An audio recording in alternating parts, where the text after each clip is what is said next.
जय माता दी भक्तों। क्या आप जानते हैं कि शेर माँ दुर्गा का वाहन कैसे बना, या फिर यूं कहें कि माता रानी ने शेर को ही अपना वाहन क्यों चुना? नहीं, आइए जानते हैं। जब देवी पार्वती घोर तपस्या करके भगवान शिव को पति के रूप में पाने की कोशिश कर रही थी, तब सालों तक तपस्या करने के बाद माता पार्वती को भोले भंडारी अपनी पत्नी के रूप में स्वीकार कर लेते हैं। इसी बीच तपस्या की वजह से माँ पार्वती का रंग काफी काला पड़ जाता है। एक दिन ऐसी ही बातचीत के दौरान भगवान शिव ने माता पार्वती को काली कह दिया। बस फिर क्या था, ये बात उन्हें पसंद नहीं आई। माँ पार्वती जी नाराज होकर दोबारा तपस्या करने के लिए चली जाती हैं।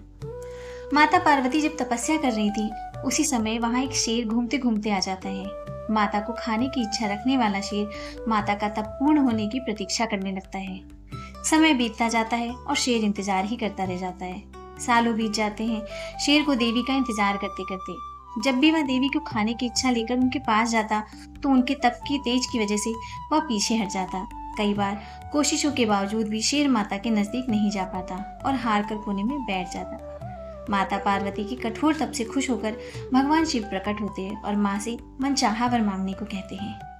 माता पार्वती कहती हैं कि मुझे पहले की तरह अपना गोरा रंग वापस चाहिए।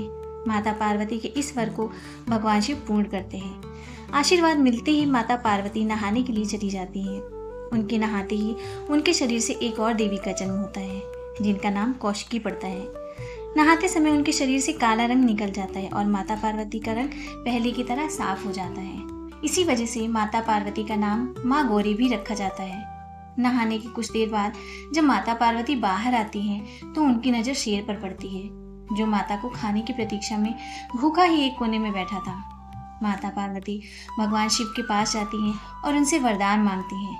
माता पार्वती ने कहा कि हे नाथ, ये शेर सालों से मुझे भोजन के रूप में ग्रहण करने के लिए इंतजार कर रहा था। जितना तप मैंने किया, उतना ही तप मेरे साथ इस शेर ने भी किया है। इसी वजह से आप इस शेर को वरदान के रूप में मेरी सवारी बना दीजिए। भगवान शिव ने माता पार्वती की इस बात से प्रसन्न होकर शेर को उनकी सवारी बना दी। आशीर्वाद मिलने के बाद माता शेर पर सवार हो गई और तभी से उनका नाम माँ शेरा वाली और माँ दुर्गा पड़ गया। जय माता दी।